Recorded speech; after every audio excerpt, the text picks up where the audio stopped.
আসসালামু আলাইকুম। দৈনন্দিন খরচ বেড়ে যাওয়ায় প্রায় 14.5 লাখ সরকারি চাকরিজীবীকে গ্রেড ভিত্তিক মহার্ঘ ভাতা দেওয়ার সিদ্ধান্ত নিয়েছে অন্তর্বর্তী সরকার। খুব শীঘ্রই এ সংক্রান্ত গেজেট প্রকাশ করা হবে।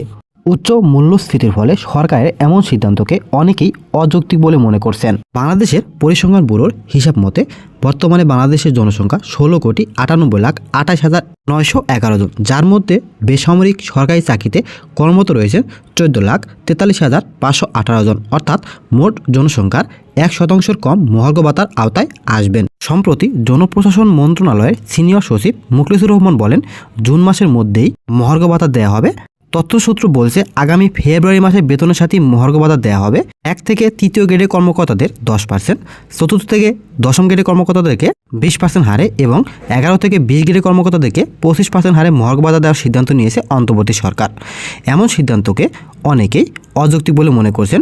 মহার্ঘ ভাতা দেওয়ার সিদ্ধান্তে বিরূপ প্রতিক্রিয়া জানিয়েছেন সাধারণ মানুষ। যদি মহার্ঘ ভাতাটা কার্যকরী হয়, যদি পায় সরকারি চাকরিজীবীদের বেতন বাড়লো, কিন্তু আমাদের দুঃখ দুর্দশা লাঘব আরও বেড়ে যাবে, কারণ আমরা তো আর মহার্ঘ ভাতা পাবো না। প্রধান উপদেষ্টা মহোদয়ের নিকট আমার আবেদন, এই মুহূর্তে এটা বাড়ানো উচিত হবে না।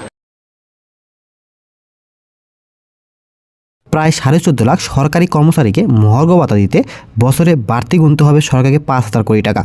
এ বিষয়ে অর্থনীতিবিদরা কি বলছেন? যেখানে অতিরিক্ত ভ্যাট বাড়ানো হচ্ছে, সেখানে আবার খরচের একটা ব্যবস্থা করে ফেললো।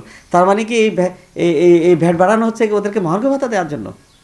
আর যারা মহার্ঘ ভাতা পাবে তারা টোটাল জনসংখ্যার কত? Less than 1%। তাহলে এটা মুদ্রাস্ফীতি তো অবশ্যই বাড়াবে এবং জনগণের কোনো লাভ হবে না।